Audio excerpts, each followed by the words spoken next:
ایک شخص پکار پکار کر کہہ رہا تھا، جو مجھے دیکھے کسی پر ظلم نہ کرے۔ ایک شخص نے اس کی پکار سن کر پوچھا، اے شخص، تیری کیا کہانی ہے؟ اس نے اپنی یہ کہانی سنائی۔ میں ایک سپاہی تھا۔ ایک دن میں ساحل پر آیا۔ میں نے ایک شکاری دیکھا۔ اس نے ایک مچھلی پکڑی ہوئی تھی۔ میں نے اس سے کہا، یہ مچھلی مجھے دے دو۔ اس نے انکار کیا۔ میں نے کہا، یہ میرے ہاتھ فروخت کر دو۔ اس نے اس سے بھی انکار کیا۔ میں نے اس کے سر پر ایک کوڑا مارا اور مچھلی اس سے چھین لی۔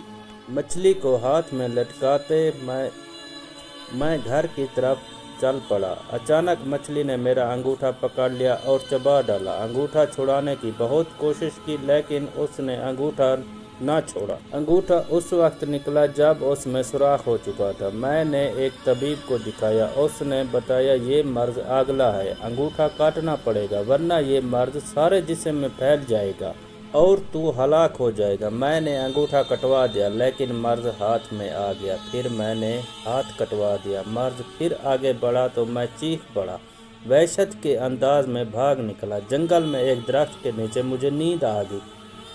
کسی نے خواب میں کہا، کب تو اپنے اعضاء ایک ایک کر کے کٹوائے گا؟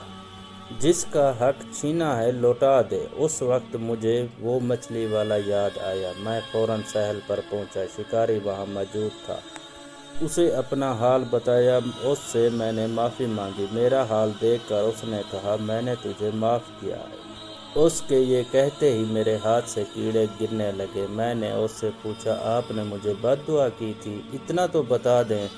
اس نے بتایا، میں نے کہا تھا، اے اللہ، تو نے ہی اسے اور مجھے پیدا کیا، اسے مجھ سے قوی بنایا اور مجھے کمزور۔ اس نے مجھ پر ظلم کیا، تو نے مجھے اس سے بچایا، نہ اتنی طاقت دی کہ نہ کے ظلم سے محفوظ رہتا، اپنے آپ کو اس سے بچا لیتا۔ میں تجھ سے تیری اس قدرت کے وسیلے سے سوال کرتا ہوں جس سے تو نے اسے قوی کیا اور مجھے کمزور بنایا۔